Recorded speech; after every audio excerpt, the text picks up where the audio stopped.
We're back with another episode of Today and Tomorrow with Scottsdale with Don and Kevin, and I'm Don and you're Kevin. I am. I'm I gotta say that two times fast, man. I'm Kevin. Hello, Don. How are you? Hello, Kevin. How are you doing? I'm doing great. You staying cool out there in this crazy heat we're in? It is insanely hot. It's hot for sure, but we live in Arizona, so we deal with it, right? Expect it. I like our guest today. She's pretty hot too. Yeah. Her name is Kathy Will. She's the president-elect of the Coronado Foundation for the Future. She also happens to have a day job, which is managing director at MidFirst Bank. But today we're going to chat with Kathy about her dual roles in finance and philanthropy and catch into her insights about education in general. But Kathy, welcome. Thank you. Thanks for having me today. I'm excited to be here. It's a pleasure to have you here. Now, the foundation, just a little background. The foundation is an educational nonprofit that was founded, I think, in 2006. It's focused on raising funds to support college-bound students at Coronado, which is part of the Scottsdale Unified School District. So we're going to talk about that today, but before we get into the foundation, let's learn a little bit about you, Kathy. I think I know you, but whenever we ask this question about somebody's background, we always learn inevitably new things. Really? a new background feature comes out. So All right. Take us back to the beginning and your journey all the way to where you are now. All right. Well, I am a Scottsdale native, so I grew up about a mile from Coronado, went through the Scottsdale School District, went to Tonalea, and then Coronado, did a few classes at SCC, and then ultimately graduated from University of Arizona in Tucson. Got a master's at University of Phoenix before it was online, so way back when. But have always lived here, and other than my quick stint in Tucson for college. But I have been in banking most of my career, so that's my, I guess the financial side of my life. And then for fun, I've always been involved in different boards in the community, and that's, the passion piece, I guess. That's been a lot of fun and very rewarding. You are super involved, which is really cool. Thanks. Have you always worked at MidFirst Bank? No, I've been at MidFirst for almost 18 years. I thought it was a long time. Worked for two other banks, but for about 32 years. Where are they based out of? Oklahoma City. That's what I thought. Yeah, go Thunder. Because I was watching the basketball right. game. I saw a MidFirst banner. I thought, I think they're from Oklahoma City. Exactly, they are. Most people in banking, they don't stay 18 years at a bank. I know. That's why I asked, because I've had a lot of banking friends, and particularly the upper levels like you move around a lot. But you haven't moved for 18 years. Yeah, and it's actually not that unique at MidFirst, believe it or not. There are some employees that have been there over 40 years, but a third of our employees have been there for over 10 years, which is unheard of in banking. Yeah, and you've had steady leadership for a lot of really, years now with Jeff Lewis, right? Yep, but it's just a really neat culture. It's a great company. Well, that's why you stick very around. Very lucky to be there, That's cool to have that kind of culture for sure. So let's talk about the foundation. Let's talk a little bit about how it started and kind of what its core mission is. Okay. So I got involved with the Coronado Foundation for the Future about 18 months ago. I had heard, I think, Patty Beckman speak about it, and my husband and I both, he's from Scottsdale too, and also a Coronado graduate, although much older, 1 year older than me. Many, many months older. Right. Yeah, second generation college, or Coronado actually. So we had, thought it was interesting, and I'd done a little digging, and they were looking to add a few board members at the time. So I got involved and have just learned a lot since then. But really the mission, as you mentioned, for Coronado Foundation is to take money that we were graciously given by the Flick Family Foundation in 2020 to administer scholarships for students to go to a Maricopa Community College. So the intent was they would get what was originally $5,000 is now $6,000, but that would pay for a total 2-year degree at SCC. So they'd come away with an AA degree. And what's really neat is, the goal of this was really to try to improve the Coronado community. So increase enrollment, look at even middle schools and grade schools that, were the feeder schools for Coronado, and really encourage people to come because of the scholarship opportunity. So many of the students that we're serving are first generation college students. So they don't have parent support or background to help them with that. That's really cool when you think about that, huh, Kevin? It's a great program. What I like about it is that, like I said, this is an underserved community. These are first generation, like when you go see these kids get this scholarship award and their families come, it is a major deal in their lives. And what I like about that is most people associate Scottsdale schools as being all wealthy and good, but that's not the case. People don't realize that. Right. And that's actually came as a surprise to me, too. I mean, a couple of years ago when I found out that my high school, Coronado, was now a Title I high school. So that means, that school gives free breakfast, lunch, and dinner to students, which I didn't know. I was surprised. We've had a bunch of people on from Coronado, including the soccer coach, and you great. learn some of the I was there, experiences that they have to deal with that are unlike the other schools even in Right. this district, which is pretty amazing. Yeah, absolutely. Yeah, That's what why. I've Go ahead. discovered, I was going to say, is there is a really neat culture there too. They've had great leadership with Melinda Splitek as their current principal, and the students that we interview for the scholarship all say that they love it. They love the staff. I mean, what high school students say? They love their teachers and staff. So it's really a unique deal. for Yeah, sure. That's it's really cool, neat. especially in this day and age. Right, Right. exactly. Yeah, Yeah, that's true. So how do you select students that you support? And then let's talk a little bit about what you've seen, because you've been there for a while now, the impact that's had in their lives. Yeah, that's a good question. So students that attend Coronado for at least 1 year, they have to have at least a 2.5 GPA, are allowed to apply for the Promise Scholarship. And usually that's in January of each year. But prior to that, they're attending JAG programs and have teachers and mentors that are getting them ready. How do you apply for college? How do you study? How do you take the SAT if appropriate?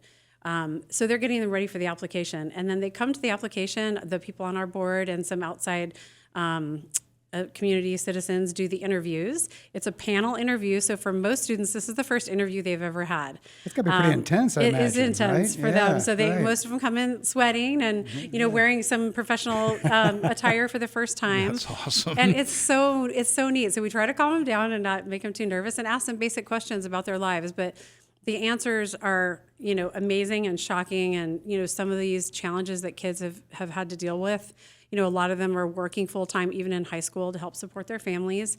So just a very different and unique situation. I've learned a lot. Can you share a story that really moved you when you heard some of their interviews? Yeah, good question. So someone that I interviewed 2 years ago was actually working 2 part-time jobs because they had a parent that got divorced and was no longer part of their family. So really supporting their siblings while going to high school and applying for college. So that one was amazing to me. To this date, she is doing well, thriving in community college, not able to take a full-time load, but that's fine. With the way the scholarship works, they can use it up to 5 years. So she's able to take classes and get good grades and still has aspirations of going to university, which is amazing. Amazing, Ken. You think about that. A kid in high school had to work 2 jobs. Yeah. While still in high school. Right. That's amazing. And some of them participate in athletics as well. Right. So can you imagine that, going to practice and games and trying to manage a high school workload and maybe we have part-time jobs too. I mean, it's just crazy the burden that some of those kids have to go through, the obstacles they jump through to be successful in this community. True. The need is there for sure, and people just don't realize that's why it's so grateful that we have a foundation like this in our community that's reaching out to kids that need a helping hand like that. That's fantastic, yeah. One other thing I was going to add in relation to that comment is about 2 or 3 years ago, we started a success coach program. So this is where every student that gets the scholarship is assigned an success coach. So those are community citizens. It could be anybody that volunteers, and we're always looking for those if anyone's interested. We put them through a training. They can come in person or virtual. We have a coach's handbook that tells them how to answer some basic questions. And it's not a life mentor, but really a coach to help get them, so help students figure out how do they apply for college? Did they meet the deadline to do that? Did they talk to a counselor about getting enrolled in classes? Did they get all the financial aid they can possibly get? And then how to talk to teachers if they have struggles during classes and really stay on track. So we've found that to be the key and have really seen the GPAs trend up over the years since we added that, which is great because, again, a lot of these students don't have parent support at home, like you might in North Scottsdale high schools where the parents are very involved. That's interesting. So you have empirical data that shows that the GPAs went up after the success mentoring coach Yes, we've seen that increase in the last 3 years. Right? Also, you mentioned something earlier. I was going to ask if you have the data behind that as well. Is that these are feeder schools? Do you think that people are now who are in the Coronado community are now more likely to go to Coronado because this program is in place than before? That's a great question, and we are just starting to study that data and get more active in the marketing of that. In the last year, Melinda has really made an effort to reach out to the students or the teachers and principals in that complex for Coronado to make them aware of it, because actually surprisingly people weren't really aware of it. So going to their parent meetings, like starting in elementary school. So I think we're going to see the results of that quite a bit. In the last 2 years, I think Coronado enrollment has increased. So that's one of the things that we're looking at, which is a very positive for that. That's community. increased? You've had enrollment increases at a time when all the other schools are probably decreasing? Right, in the last 2 years. Why So, do you think that is? I don't know. I'd like to say it's because of the scholarship. Of course. Go with that. We'll go with that today. Right. That makes total sense. Back up to the mentors for a second, because I think that sounds really cool. You've been doing it for a while. Yeah. So has the mentor relationship continued with some of our mentors with their students after they actually go through school? Has that relationship stayed alive at all? It seems like that would be kind of cool if that were to happen. Well, that's a good question. So we've really been doing the scholarship since 2019, but only 2 students had it that year. Okay. So we've trended up. So like this past year, we awarded 39 scholarships. So we're kind of like I equate it to like a small business that has a really quick growth. So we're trying to play and catch up just a little bit, which has actually been fun. So adding a lot more support to that program. So I think we're going to have better data on that soon. But I think to date, yes, I think we've seen the results of student mentor relationships stay in touch. We've even had a couple of students that have come back to Coronado and work. So in a special needs program, we have someone there now, which is really great. So we're starting to get some really good stories that will be fun to share in the future too. Kevin, I got to think if you're a mentor, then you get as much satisfaction and rewards as the students that you're mentoring. No question. I can't see how they can't. Yeah, so Right. that kind of ability to Absolutely. give back, maybe that's one thing we can certainly help you promote a little bit, get to open up that mentor application or let the mentor a possibility for people to get involved that way. Yeah, it's a really neat way. So like some of the young people I work with have signed up to do it and just found it really rewarding. We've got all age ranges. I am currently mentoring about 5 students, and that's actually been one of the most, it was something I was hesitant to do originally. You're doing 5 students? Yes, but it's Wow. been so fun. Is that because you don't have other mentors to assign them to? No, it's just You that want to do 5. Yeah, I took 2 last year and 3 this year, and She's an it's just been overachiever, really fun. Kevin. She's just an overachiever. That's all there is to but it. it's so rewarding because the students are so grateful and the comments that they have, because they have no one, at least the ones I'm working with, don't have anybody that's reaching out to them and proactively saying, are you staying on track? How are you doing? How are your grades? Checking in. So I think they appreciate it. We'll see. So what makes this foundation different from some of the other scholarship programs that are out there? I mean, there's a wide variety of things throughout the state, but this one seems unique, right? That's a really good question. So there are a couple hundred promise programs throughout the United States. What I think makes this unique is a couple things. One is it's a Title I high school, so there's a very low percentage historically of students that were going to college, and I think we're seeing that increase, which is also really fun. So, fun fact of the 39 scholarships we gave this year, even through yesterday, we just found out another student got a scholarship to ASU. So 7 of those students actually got scholarships to ASU. We weren't seeing that before. So that means grades are better, resumes are better, these students are getting more opportunities, which is neat. I also think there's something really unique, I don't know what it is, about the Coronado community. So, and my husband and I always say that, is we really feel like, having lived here and gone there, is really one of our biggest networks. And I don't know that a lot of people from other places say that about their high school, maybe.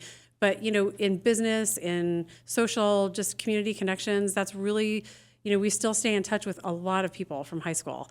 Our reunions are still a good size. It's just been so I think we're grateful and just want to be part of it. But I think the Coronado community just really is unique. Got to warm your heart to be able to give back to the high school that you went to. Let's hope. We'll see if the financial dollars hope that. We are starting this year a couple programs where we're reaching out to those. So like this year, I helped co-plan our 35th, I know it's terribly old, high school reunion, but we made it as a fundraiser for Coronado, and we're able to tell the 100+ people that were there. Melinda came and spoke and told them about the scholarship, and that was actually one of the neatest moments for me, is having 100+ people learn about this scholarship and feeling moved and compelled to give. So we were able to fund a couple scholarships just through that one night event. So that's kind of our focus going forward, is let's market these at the reunions too. It's relationships. If you're an Always. alumni of the school, you're going to be really inclined to really get excited about a program like this. Yeah, let's hope. Let me expand a little bit about her answer to the question you asked her about what makes this different from other programs. Me looking outside in, it's the bang for the buck. This is a $6,000 scholarship. This is not a lot of money. If you got a scholarship and try to go to ASU on this, it wouldn't get you very far. This is designed for people who have never even thought about going to college. Yeah. The opportunity to open up their mind and go, wait a minute, maybe there is an opportunity here. Go to SEC, go to an AP. And by the way, a lot of kids go to EVIT, right? A lot of people get technical, so you don't have to go to, right? So there's a lot of kids who are using this in different ways. Right. However, but again, $6,000 scholarship, it gives them a chance to go get acclimated to the college experience, get their grades where they need to be, learn how to study, learn how to be a good student, and then they can propel themselves forward. So for me, it's the bang for the buck, how it sets them up for future opportunities. I've never seen anything like it. It's amazing. I think that's our value proposition right there. Right, Can we yeah. print that? Yeah, We can print that. Well, the other thing That's a good to one. consider is you're a pipeline into trade school type education. And there's a great big need for that now to get more kids coming out with technical skills to fill jobs that necessarily the universities aren't addressing. Absolutely. So there's a huge need for kids to come out with good technical skills, whether it's at EVIT or SEC or any of the community colleges. That's really powerful. Yeah, I think so too. This program was originally started really just to partner with SCC, but what we found is, transportation challenges and different things. So we allowed it to be any college in Maricopa. And so that has, now I think we have students at 12 schools, but it includes EVIT and several other trade schools, medical training programs. And so we're seeing a lot of reward from kids that are able to use it in different ways. How do you see growth coming down the road? I mean, I'm going to assume that there's kids that you can't get to because of your funding capabilities or how much money you're able to raise. So I would imagine if you could raise more money and had more money, you'd have more kids going to in the program, right? Absolutely. What are some of the challenges around that? Yeah, that's a good question. So we just had a board retreat this past weekend with your lovely wife also. And we really came up with, going forward based on where we are and how long we want this money to last, we can probably do about 25 scholarships a year. So we are very fortunate to have, obviously, the Flick family donation that really seeded this organization, but also a partnership with the Scottsdale Charros, who are very generous to us and fund, a good majority of those scholarships every year. So with their help, we're able to increase that every year, which is great. And so we've got a partnership into the future with them. But yeah, I think fundraising then really making that scholarship program more robust and even more impactful. Those are really our two priorities in the coming years. So you're just off a board retreat. So what kind of other strategies did you start dreaming up during your board retreat? Oh, we've got a big list of ideas. Yeah, So you wanna yeah, share some? we've Yeah. got some great board members. We just added 3 new board members, so we're up to 12 now, which is great. So we have some neat things that we're going to be doing this year. We'd like to, like I said, build up that scholarship program more, maybe incorporate some life skills for these students to have. How do they move out of their house and have a budget? How do they learn to live on their own? Some of those things that are also going to help them be successful in college. And then the fundraising piece, we've come up with a couple neat ideas. I mentioned the reunion marketing, but also something called the Dons Club that we're going to start. Coronado Dons, that's our mascot. Right. So we want to start marketing that as a way that people could get together or get their group of friends together and help fund one scholarship. That sounds more manageable. So you can create your own Dons Club. You can name it whatever you want, and it can be the Don Henninger Don's Club. I'm a Don anyway. Yep, so exactly. Right, I'm already Don. Yeah, he's already a Don's Club. That's true. But you can get all your friends and family to start one scholarship. So it's kind of a neat thing. That so is really we're cool, looking forward yeah. to marketing that more. That sounds fantastic. So, you've got your background in banking. How has that influenced your ability to start bringing your fundraising expertise to the foundation? Well, that's a great question. I like to ask for money. I like to ask for people for things. So that is always the fun part. I kind of do that in my J job, right? Asking people to come to, bank with us at MidFirst, and here's the reasons why. So I'm a salesperson by background, so I love that piece of it. The financial component, I think, has been helpful, as we look at our books and really figuring out, even on our own, what is our contingent liabilities? What do we have committed? How can we invest the funds that we have? What's the longevity of that? But some of my best experience in my career has been being involved in nonprofits. So I'm so grateful for the opportunities I've had. I think that has enhanced, me professionally as well. But I always encourage anyone young that I'm working with to really try to do at least one professional organization, one, passion group that you're involved in, just because it's been such great board experience has been really incredible. Great advice. I don't want to let too much time go before I recognize Kevin for some of the work that you do at Coronado.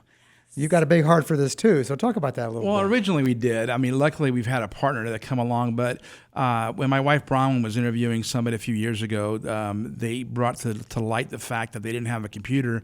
They were given a school-issued laptop for use while they were in school. When they graduated, now they got the scholarship, and they are now excited to go to school, but they don't have the technology to then help them succeed. So early on, we funded a couple laptops ourselves and made sure the students got those because they were told stories about doing their homework on their phones which was crazy for us, right? crazy for sure. So we bought a few laptops. A couple people want to buy more, and we expanded that. But then luckily, as the years went on, we have the foundation has a great partner in West Tech Computers that are now supplying quite a number of these computers, laptops, so that not only getting a $6,000 scholarship, but if they need technology, they are then given it's gently used. It's not a brand new laptop, but it's a good working laptop that has all the things they need to help them successful. I go through them. My only job now is to go through the laptops when we get them and make sure that they're in working order and that we give somebody a laptop that powers up and does what they need to do. So that's been my experience with it. But West Tech's been a great partner, and I couldn't have funded what they're doing for the foundation now. No, you made a big difference with that. You got a big heart for that too, and like you said, Brahman's on the board as well. So you guys are highly involved in that, which I think is just totally awesome. So you walk the walk, man. Thanks, man. Yeah, Sure. incredible. Yep. Thank you, Kevin, Yep. for all you do, and you do a lot more than that too, and helping with our website and many other things. So I'm thank sure you he very does. much. He's incredible. Yeah, Thank let's you. just throw a little love on Kevin right now when it Yes, comes to exactly. Coronado for sure. There's no Amazing. question. So you got community partners. Anybody besides the Charos, and you mentioned the Flick family that got the whole thing started. Do you have any more community collaborators? And if not, are there some out there that you might be able to entice to sort of start getting involved with you? Well, there are quite a few successful business people in Scottsdale that were actually Coronado Dons. So that is on our prospect list, yes. But in terms of partners, we have some great support. So the program was originally, let's see, in 2019, was originally kind of collaborated between the Coronado Foundation for the Future, the Scottsdale Charos, the City of Scottsdale, SUSD, SCC, I think I'm mentioning everybody, but all of those people come together. So twice a year we have an advisory board meeting with all of those groups that come together. And it's amazing the information sharing that comes out of that and the ideas in support for this program. So we are very lucky to have the community support across the board in all levels of academia and otherwise. So That makes sense. That's how the world turns, right? Absolutely. Yeah. Very true. So do you have a sense of how many students over the course since 2006 that have gotten scholarships? You might have a number there, right? yes, I do have a number for that. So we have given 162 scholarships. Wow. Is that right? And we do. We have currently about 92 left in the program. Really? So, so we consider that a big success rate. We hope all 92 of those will graduate. We've got a couple graduating that have graduated this past spring and summer, even, and probably 16 scheduled to graduate in the next semester. So that's we're going to have some good statistics. We're very excited about it. What do you see down the road? How do you keep growing this? Outside of just raising more money, but I mean, you want to keep serving students. So what's the key to that? You know, I think marketing for us is going to be a big piece, is getting the word out. Because, I mean, how can you not fall in love with it once you hear what it does, right? Exactly. So everybody loves students and education, I think. Yeah. So that's going to be a big piece. Obviously, fundraising for us is going to be helpful, and, you know, getting great success coaches. Getting mentorship. So I think that's going to be key to our trajectory in the future. Keep growing what you're doing along the way, right? That makes total sense. Exactly. But let's talk about you for a second. You know, you're super involved in the community. So how do you stay energized in both your professional career as a banker and then all the volunteer work that you do? Well, that's a great question. No, I think these are the things that energize me, right, as a challenge.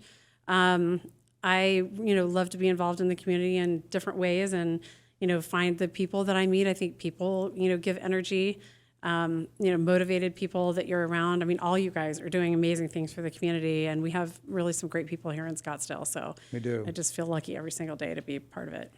So good to talk to people who are doing positive things. I in know, right? Scottsdale, Let's isn't go it? ahead. Yeah, You it know? is. And I want to make note real quick here because, John, we've had so many people on this podcast.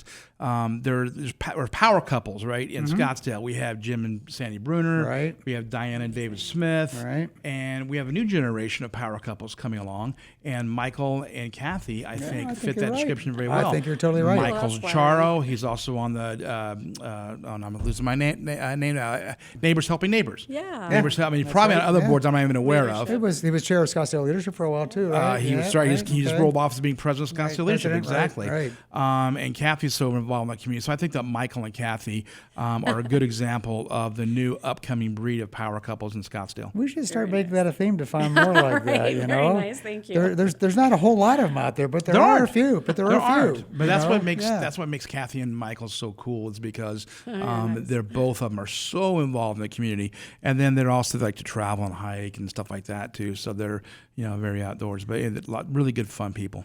I'm actually amazed that you have time for all this. I know you travel a lot. You have fun doing that. So what else do you do for fun besides you travel all over the place, don't you? Oh my goodness. Well, in our motorhome, right? We're Right. nerds. Right. No, we have a good time together for sure. But no, that's kind of our dinner conversations, right? I don't know, what are we working on? And it's kind of fun.